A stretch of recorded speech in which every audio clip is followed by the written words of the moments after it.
NFC matchup with Seahawks and the New York. Football 101 tells us if you don't get it back to the 20-yard line on a kickoff return, that's a disappointment. Head coach, they give them full authority to go ahead and bring it out and try to be aggressive. Almost what we call the green light, red light theory. Green light means play. Here's the former 7th-round pick, Rashad Jennings. And he's going to lose yardage here back to the 14-yard line. It's a loss of 2 there, bringing up 2nd down.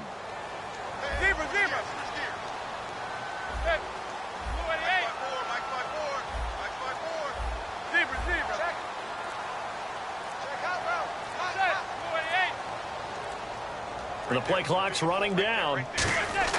Now Manning throwing on 2nd down. Larry Donnell the target, and he's got it. And they're going to get this one all the way out across the 45. A gain of 32 that time. When the big guy rumbles down the center of the field and he gains leverage on a guy trying to cover him, it is really, really tough for the defender to get through him to make a play on the football. That's why guys love to throw that route. Down the middle, throw it deep, and let the big guy go get it.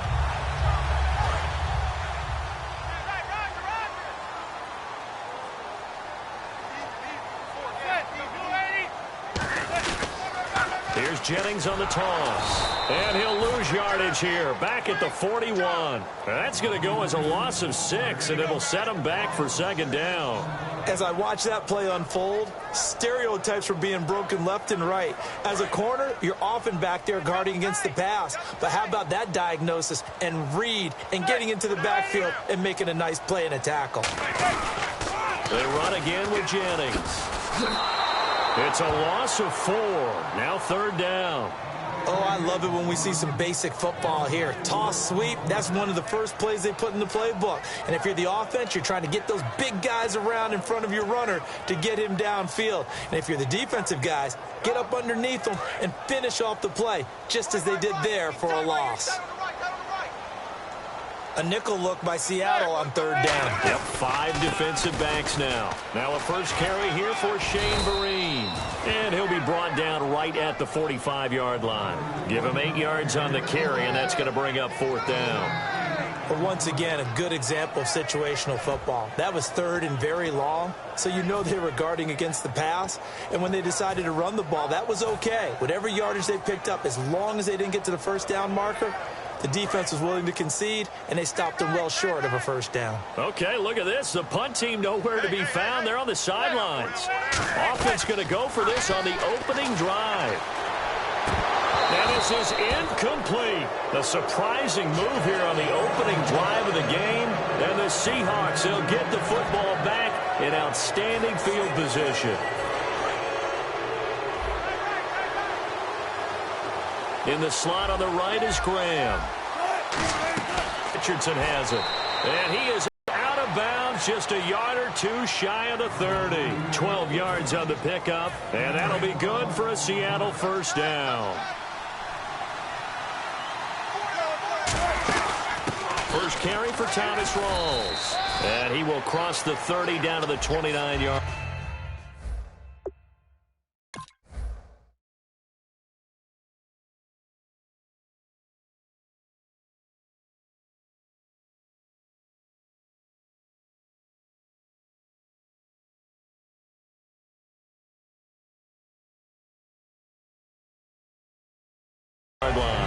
Here's the offense. Certainly some threats on this offense, and one of them that they target is Doug Baldwin. Not only does he do a nice job catching the ball downfield, he's also a tremendous blocker that helps unleash the running game.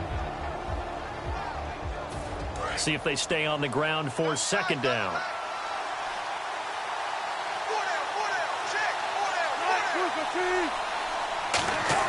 Now Wilson on 2nd down. Wilson snags it left side. And he's brought down. They give him 14 yards that time and a fresh set of downs. And that catch there by Luke Wilson goes for a 1st down, and he's really developed and come on. Now, remember, Jimmy Graham, who was expected to be the key tight end for Russell Wilson, he was hurt most of 2015. Luke Wilson really jumped his game up. And incomplete. He dropped it in the end zone. And the defense for New York. Jonathan Hankins is a run-stuffing defensive tackle who creates a pile-up with each and every snap. Offense looking to avoid a 3rd and long. It's 2nd and 10.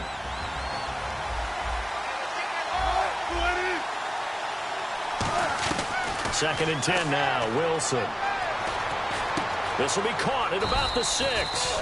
And he's brought down. It's a nice pickup at 12 yards, and it gives him a 1st and goal.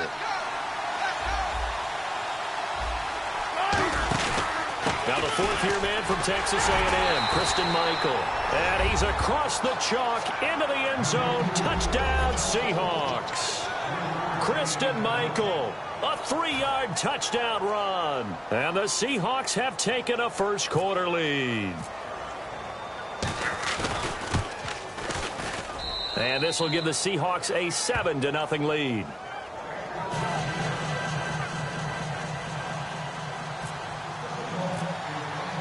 Hauschka now to send this one away following the score. The return man here, Dwayne Harris. Here's the Giant offense now making their way back out onto the field. And last time out, went for it on 4th down, turned it over, gave them great field position, turned it to 6 points, so they've got to recover here, Charles. It's amazing what one decision can do in the chain of events, right? The decision to go for it on 4th down. Caused all of that. It caused every bit of it, but it showed confidence. Hey, I've got confidence in you guys. Go pick it up for them. Didn't happen. Also showed confidence in the defense. They didn't pick up their end of the bargain, so now they've got to come back out and start over and rebuild that confidence.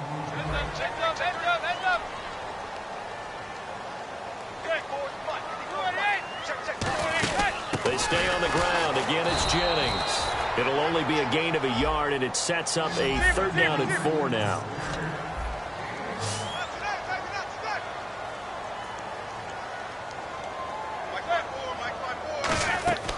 Throwing is Manning.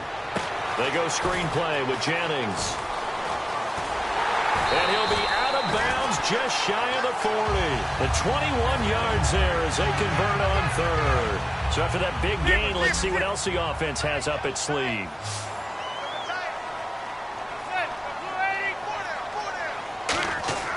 Manning now on 1st down.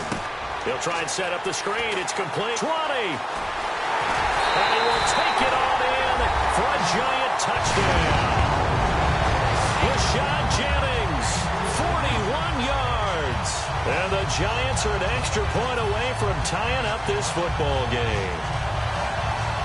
Josh Brown now for the point after. And it's no good.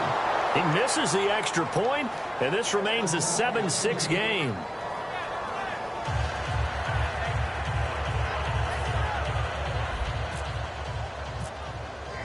Brown now to kick it away after the touchdown. That's fielded in the end zone. And he'll take this up past the 20 and down at the 22-yard line. And the Seahawks get ready to trot out on the field. And they were able to punch it in the end zone last time. They'll be looking to do that again here for the defense. Obviously, they'll be looking to stop them from punching it back in the end zone. It always is punch-counter-punch, isn't it? And which team has the advantage? Well, let's just go back. Last time on offense, they rolled downfield, got into a good rhythm. You can see a little more bounce in and out of the huddle. You can see the sideline really get into the game. So defensively, you're thinking to yourself, how do we take that away from them? How do we get the advantage back? Let's see what they come up with. I think pressure is always the first way to go. You love pressure. I love it. We'll see if they dial it up this drive. 6 yards to go here on 2nd down.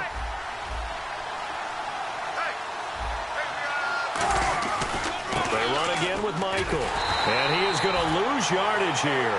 So he loses 3 yards there. Now 3rd down.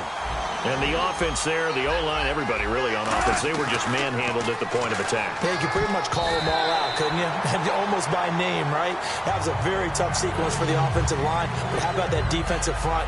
Creating a new line of scrimmage and creating a lost yardage possibility.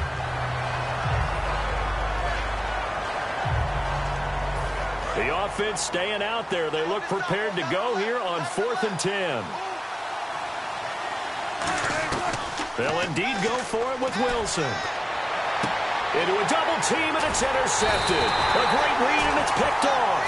And they'll start with great field position at the 41-yard line. And New York set to take the field. Last time they were out, they scored. Still trailing here, though, so some work to do.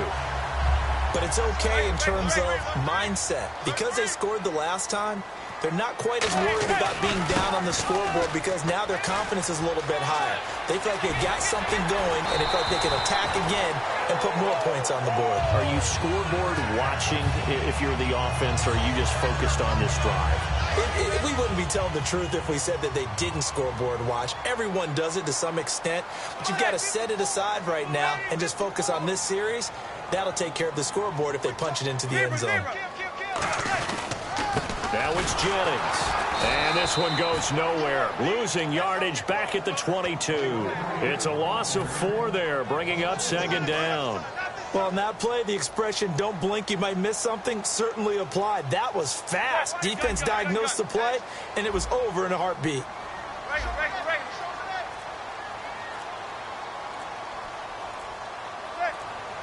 Play clock winding down. Snap comes at 1. Manning. And that one got tipped. Kind of threw everything off. It brings up third. Well, we're not playing 3 yards in a cloud of dust football anymore. I kind of get why those old school coaches sometimes didn't want to throw the football. Because if it's popped up in the air, it almost turns into slow motion. And both sides trying to get to the football, and you're holding your breath wondering whether it's going to go good or bad for your team.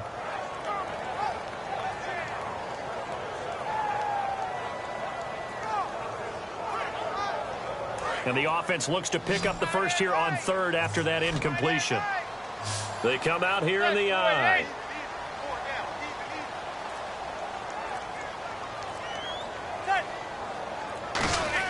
On third and long, it's Manning.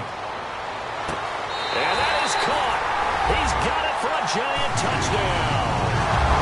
Victor Cruz, a 22-yard touchdown grab. And the Giants are in for 6. And they use that height on the outside to get the score. We've seen the evolution of the wide receivers. They've gotten taller and taller, but they've retained their quickness and their speed. It's a lethal combination. Always good to have wide receivers with height.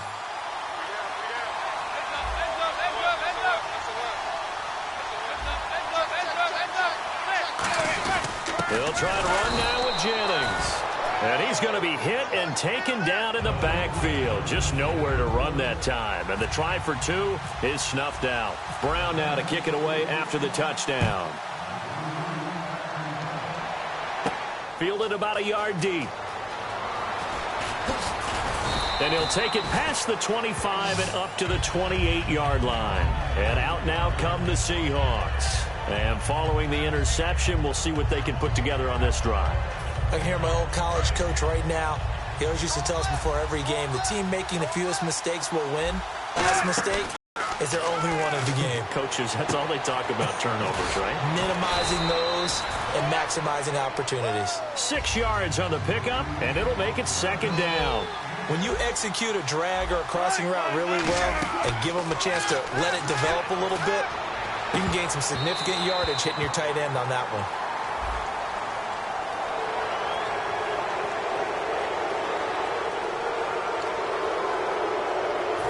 So the offense has it 1st and 10.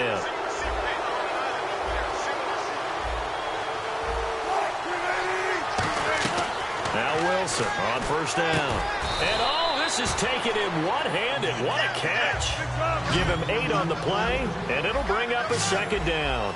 That was a terrific catch. I mean, to go up there and get it one-handed like that, but I almost want to go into that. It's caught at the 10. A huge play there for Washington.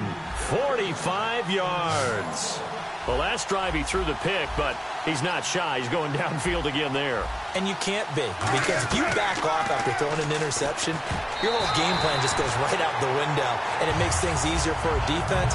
And you and I both know there's a quarterback in this league that's any good that doesn't throw an interception occasionally, and they usually bounce back in a big way. I've seen guys throw 5 and still find a way to win the game in the end. Wilson will throw again. Throwing middle, but it's incomplete. The tight end, Luke Wilson, was the target. And that's going to bring up an interesting 3rd and goal. It's a tried-and-true formula, and I don't think it'll change for as long as we play football. If someone's trying to throw the ball and you can put pressure on them and make it tough, that's only going to help your defense. Yeah, he's since being hurried. He got rid of it before taking the hit, but incomplete. That is caught at the 7-yard line. Every time I see a coach challenge a spot, that makes me a little bit nervous for that coach. Those are very difficult to get overturned. Well, the biggest reason, correct me if I'm wrong, is just technology. A lot of times you just don't have the angle. Yeah, I think all the coaches, when they want to challenge that type of a play, they want to put the magnets or the things, the sensors in the ball to show exactly where it is. Oh, they flip it to the kicker. He looks like he's going to throw it. And this one will not work out. It is incomplete. They pass up the 3, fake it. It doesn't work. And the Giants ready to come out now. And that recipe on their last drive that resulted in a touchdown looked pretty good, so they'll be hoping to do that once more. And it takes me back to when we sat with the offensive coordinator and the head coach. They felt pretty good about their game plan and thought there were some holes in the defense, and they exploited them the last time out. Let's see if they can come back and put together a similar drive. And we'll see if they can do just that. It's a gain of 21 that time, and it'll give the Giants a 1st down. So on that play, defense was in the zone. They ran a crossing route offensively, but the defense there, you got to be good with communication, don't you? You certainly do, and it's not something that is really evident when you watch it on the screen, but everyone's talking, communicating, pointing, and it keeps you from chasing receivers because you have a specific zone you have to cover. When a receiver's in your zone and he crosses to another one, you got to let your guy know. They got a completion there, but I like the discipline they showed to stay in their proper areas and then make the tackle. So 2nd and 10 here.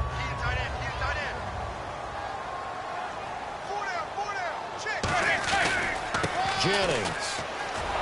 And he will lose yardage here back at the 23-yard line. He lost 4 there, and it's 3rd down. The defense won that play so fast that I think if the running back even had time to notice if anyone was there, it was just a blink of an eye, and there was a loss on the play.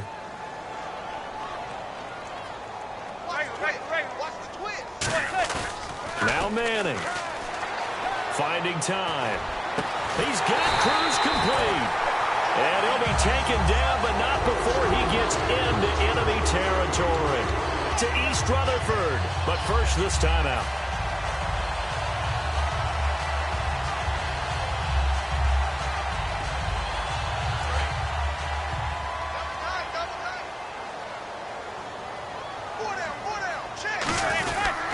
Here's Jennings. And he's going to fight his way forward here for a modest gain. 7 yards on the pickup there, and it'll leave him with a 2nd and 3. And the offense moving quickly to the line. On 2nd down, here's Manning. Over the middle here to Donnell. And he's brought down. 12 yards there as they move the chains. Completion was given up, but that's why you play zone defense, so that you can have people around the ball when it's caught, and you don't give up much run after the catch. This is Jennings. And he'll take this down just shy of the 25-yard line. Call it a gain of 4 on 1st, and that'll make it 2nd down. Looking to speed things up here, going with some tempo. Not a run that you're going to write home about, but still a good 1st down run. That's what an offense calls staying on schedule. 3 to 4 yards on 1st down, you're set up very well for the rest of the drive. Manning to throw on 2nd down. Over the middle to Beckham. A nice pickup there of 11 yards, and it'll move the sticks. Well, that's the kick starter right there. Eli Manning finding his guy, Odell Beckham Jr. Yeah, it's a deadly combination, isn't it? It really is, but what really makes it work is just how unflappable Eli is with his demeanor, able to maintain his calm and his poise, because we know OBJ, he can run pretty hot and get excited out there. Sometimes just one-handed grabs for him. It doesn't matter what it is. Just throw it up there. He'll go get it. So the check.